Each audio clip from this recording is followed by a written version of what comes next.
Pemerintah memutuskan memperpanjang PPKM darurat hingga 25 Juli. Mampukah kebijakan ini mengatasi pandemi COVID-19 di tanah air? Simak perbincangan JPM TV bersama Mas Dalina Pane, Kepala Bidang Pengembangan Profesi Perhimpunan Ahli Epidemiologi Indonesia berikut ini. Pemerintah Indonesia masih berjibaku untuk mengatasi pandemi COVID-19, salah satunya dengan memperpanjang PPKM darurat. Saya sudah bersama dengan Mas Dalina Pane, Kepala Bidang Pengembangan Profesi Perhimpunan Ahli Epidemiologi Indonesia. Apa kabar Bu Lina? Alhamdulillah baik, Yuli. Sehat Bu? Alhamdulillah sehat. Dari teman-teman epidemiolog, setujukah Bu dengan perpanjangan ini? Evaluasi kita dalam 3 minggu ini itu menunjukkan PPKM kita memang kurang efektif. Jadi apakah harus diperpanjang? Menurut kami tidak perlu diperpanjang. Tetapi teknik pengendaliannya kembali kepada basic control. Jadi teknik pengendalian yang standar. Oke, seperti apa tuh teknik pengendalian yang standar? Teknik pengendalian yang standar itu kunci utamanya adalah testing dan tracing. Jadi tidak perlu takut dengan testing, karena beberapa hari terakhir testing kita turun sangat jauh dibandingkan target yang ditetapkan oleh pemerintah. Berapa banyak sih sebenarnya testing dibutuhkan? Testing itu dibutuhkan sejumlah suspek. Kalau kita lihat data yang dirilis oleh Kementerian Kesehatan setiap hari, jumlah suspek kita itu terus meningkat. Sampai saat ini udah di atas 250.000. Maka minimal jumlah suspek itu semuanya dites, ditambah dengan semua kontak erat yang bergejala. Maka perkiraan kita sekitar 500.000 per hari dilakukan testing. Sampai saat ini tertinggi kita testing, kalau kita lihat sekitar 250.000-an. Tidak pernah mencapai sampai 300.000. Dan testing itu bukan hanya spesimen, tetapi yang diagnostik. Karena spesimen itu ada beberapa pasien yang kondisinya sedang atau berat dan dirawat di rumah sakit, ada yang namanya swab follow up. Maka itu sebenarnya tidak dihitung. Kemudian setelah dilakukan testing, kita tujuannya adalah memisahkan mana yang kemudian kasus, mana yang bukan. Nah, lalu dilakukan tracing. Tracing ini dilakukan pada mereka-mereka yang sudah confirm, dicari kontak eratnya, dan kemudian dilakukan containment, isolasi dan karantina. Jadi sebenarnya itu yang harus dilakukan. Bukan kemudian membatasi orang pergi ke sana kemari, kemudian juga melakukan penyekatan di mana-mana, tapi sebenarnya transmisi itu terjadi domestik atau internal di perumahan-perumahan kita. Sementara yang kita batasi itu adalah mobilitas antar wilayah. Nah, itu yang sebenarnya gap-nya mengapa kemudian ini menjadi tidak efektif. Oke. Jika Ibu melihat ini sudah diperpanjang 5 hari, ini hanya untuk sementara melandaikan kasus, karena kita sudah lihat ya Bu ya, ada penurunan. Sekarang di kisaran 33.000, 34.000 Bu. Penurunan jumlah tersebut disebabkan karena jumlah tes kita juga turun. Kalau kita lihat positivity rate-nya, positivity rate kita itu masih di atas 25-30%, berfluktuasi antar hari. Beberapa hari terakhir memang turun karena ada beberapa libur panjang, bukan tidak libur panjang ya, beberapa hari libur. Seperti Sabtu, Minggu biasanya tes turun. Lalu kemarin ada Hari Raya Idul Adha, layanan-layanan puskesmas di mana tes dilakukan, juga layanan rawat jalan rumah sakit itu kan tutup. Sehingga itu membuat jumlah tes kita menjadi turun. Tetapi transmisinya tidak turun karena masih di atas 25-30%. Artinya dari 100 orang yang dites itu masih kita dapat sekitar 25-30 orang yang positif. Oke, Ibu, ini kan sudah diperpanjang dari 21 sampai 25. Dalam waktu 5 hari ini, apa yang bisa dilakukan oleh pemerintah, Bu? Saya kira tidak ada yang bisa dilakukan, karena ini hanya business as usual saja, seperti yang kemarin, yang 2 minggu. Jadi ke depan, sebenarnya secara konsep, tidak ada hubungannya antara pengendalian wabah dengan ekonomi. Mestinya itu tidak boleh terjadi. Perekonomian harus tetap berjalan, tetapi memang ada beberapa protokol yang harus ditetapkan.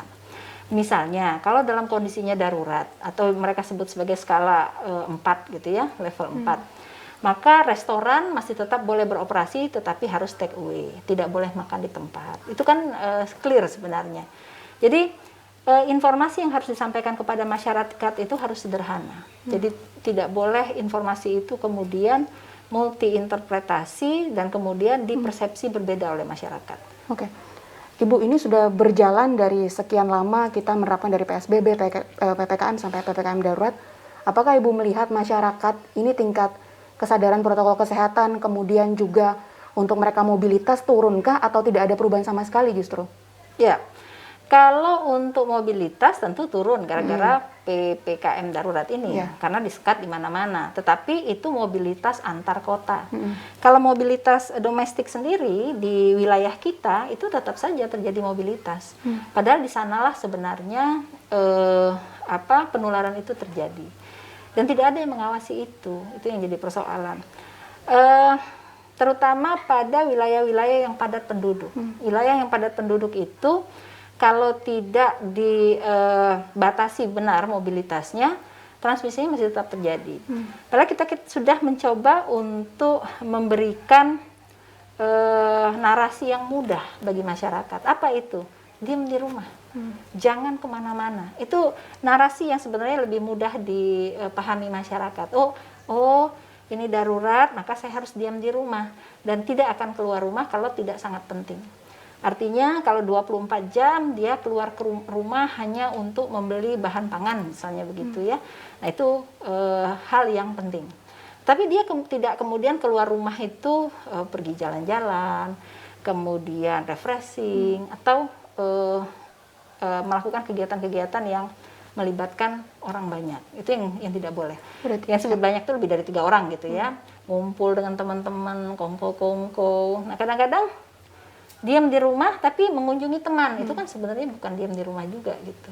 Oke, jadi Ibu mau katakan sebenarnya kunci penanganan pandemi ini adalah 3T yang harusnya diperkuat, bukan kebijakan-kebijakan yang berubah-ubah dari pemerintah. Iya, jadi sejak awal kan sebenarnya pemerintah udah tahu 3T yang harusnya dilakukan. Tapi kemudian saya tidak tahu ide-idenya bagaimana sampai kemudian melebar kemana-mana. Sampai kemudian teman-teman di sektor ekonomi juga jadi terimbas begitu besar. Sementara 3T-nya itu tidak diperhatikan gitu. Ibu melihat masalahnya di mana, Bu? Kenapa begitu sangat susah sekali untuk mencapai target 3T ini? Ya, jadi kalau untuk testing itu tidak murah dan tidak mudah. Jadi untuk testing sendiri pemerintah sudah mengeluarkan cukup banyak uang untuk melakukan testing. Sehingga testing itu harus targeted. Kemudian yang kedua, pemerintah akibat dari dampak melakukan PPKM tersebut, mengeluarkan uang triliunan untuk memberikan subsidi kepada masyarakat. Padahal sebenarnya kalau kita targeted, yang harusnya diberikan supply itu mereka yang sedang diisolasi atau karantina. Mengapa? Karena memang mereka nggak boleh kemana-mana.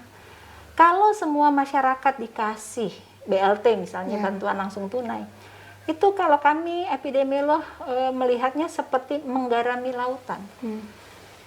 Nggak selesai-selesai gitu loh. Dan apakah pandeminya berakhir? Tidak. Tapi memang kita sekarang diperberat dengan varian baru yang lebih menular. Tetapi varian baru yang lebih menular ini intervensinya apa? Tetap sama. Tidak ada intervensi tambahan lain terhadap adanya perubahan mutasi. Tetap 3T yang dilakukan. Nah, karena itu yang kita inginkan adalah komitmen dari pemerintah untuk meningkatkan 3T-nya. Tidak bisa kita terus-menerus hidup seperti ini ya. Sementara kalau kita lihat saat ini orientasi pemerintah lebih banyak di sektor hilir. Menambah rumah sakit lapangan, menambah bangunan-bangunan dijadikan rumah sakit. Kalau untuk sesaat mungkin bisa, tapi itu nggak bisa lama. Karena apa? Karena kalau itu terlalu lama, masyarakat lain yang non-COVID itu juga akan terdampak. Bu Lina, kita harus jeda sebentar. Tetap di JPM TV, kita akan kembali lagi bersama dengan Mas Dalina Pane.